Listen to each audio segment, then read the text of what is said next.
ब्रेकनंतर आपल्या सगळ्यांचं पुन्हा एकदा स्वागत। बेळगाव सीमा प्रश्नावर शिवसेनेचे नेते खासदार अरविंद सावंत यांच्याशी बातचीत केली आहे आमचे दिल्लीचे प्रतिनिधी प्रशांत लीला रामदास यांनी। महाराष्ट्र कर्नाटक सीमा प्रश्न पुन्हा एकदा उफाळून आलेला आहे। बेळगावमध्ये हिंसक वातावरण या संदर्भात बोलण्यासाठी माझ्यासोबत आहे शिवसेनेचे नेते अरविंद सावंत। सर, आपलं स्वागत आहे न्यूज 18 मध्ये। ज्या पद्धतीने सध्याची बेळगावमध्ये परिस्थिती आहे, यापूर्वी देखील याच परिस्थिती पण आता जास्त उफाळून आलेली परिस्थिती। एकीकडे उद्धव ठाकरे यांचे पोस्टर जाळले जात आहे। उद्धव ठाकरे खुद्द महाराष्ट्राचे मुख्यमंत्री आहेत। पहिली गोष्ट एक लक्षात घ्या की शिवसेनेच्या स्थापनेनंतरचं सर्वात पहिलं आंदोलन कोणतं असेल तर वंदनीय हिंदू हृदय सम्राट शिवसेना प्रमुख बाळासाहेब ठाकरे यांनी छेडलेलं सीमा आंदोलन।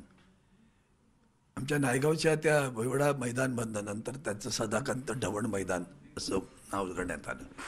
तिथून आंदोलनाला सुरुवात झाली। महाराष्ट्राला कुठलीच गोष्ट संघर्षाशिवाय मिळाली नाही। मुंबईसह संयुक्त महाराष्ट्र झाला पाहिजे अशी जेव्हा घोषणा झाली, दिग्गज नेत्यांनी त्याचं नेतृत्व केलं। 105 हुतात्मे दिल्यानंतर मुंबई महाराष्ट्राला मिळाली आणि त्यानंतर सुद्धा महाराष्ट्र पूर्णपणे महाराष्ट्र झाला नाही। भाषावार प्रांतरचना ही घटनेतील तरतूद आहे, घटनेनुसार, संविधानानुसार। आणि म्हणून बेळगाव, कारवार, निपाणी, भालकी, बिदर मधील सर्व मराठी भाषिक तेव्हापासून आजपर्यंत लढतायत की आम्हाला महाराष्ट्रात यायचं आहे। आणि तो मराठी भाषिकांचा बहुभाषिक प्रांत आहे। असं असताना सुद्धा जाणीवपूर्वक कर्नाटक सरकार आणि केंद्रातली सरकार कोणाची असू द्या, बरेच वेळा दोन्ही सरकार त्यांचीच असायची, हा तिथूनच्या मराठी माणसांवर निव्वळ ते मराठीत म्हणून एवढा अत्याचार आजपर्यंत केला गेलेला आहे, त्याला सीमा नाही। म्हणजे मराठी शाळा कशा बंद पडाव्यात, मराठी भाषिकांवर कसा अत्याचार करता येईल, आणि तरीसुद्धा किती 60 वर्ष कायद्यानुसार तिथूनचा मराठी माणूस लढतोय।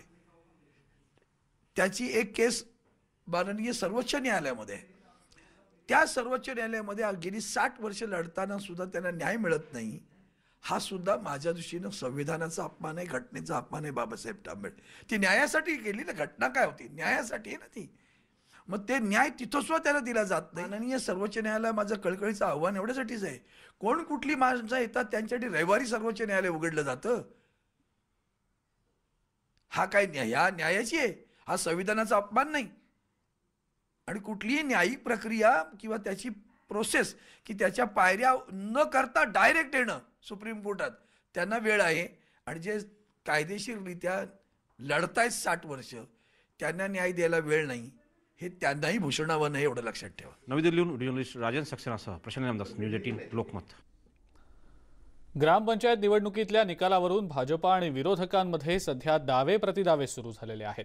भाजपचे प्रवक्ते केशव उपाध्ये यांनी नेमका काय दावा केलाय पाहूया। की भारतीय जनता पार्टी म्हणून मी कालपासून तुम्हाला ग्रामपंचायत निहाय मी एक ग्रामपंचायतीचे कालच्या पत्रकारितेत तुम्हाला लक्षात असेल की एक ग्रामपंचायतचे आकडे वाचून दाखवले आणि त्याच्यामुळे प्रत्येक ग्राम म्हणजे इतके तर आणि तुमची जर तयारी असेल तर 14,000 ज्या ग्रामपंचायतीचा निकाल लागला त्या सगळ्या ग्रामपंचायतीचा आकडेवारी आमच्याकडे आहे। ते किती सदस्य निवडून आले त्याची सुद्धा तयारी आमची आहे। असं आहे की काँग्रेस राष्ट्रवादीचं हे नेहमीचं धोरण आहे की नुसतेच आपले वेग आरोप करत सुटायचं, त्या अनुसरून त्यांनी ते केले असतील। आम्ही नेहमीच आकडेवारीशी बोलतो, वस्तुस्थितीवरती बोलतो, ही वस्तुस्थिती।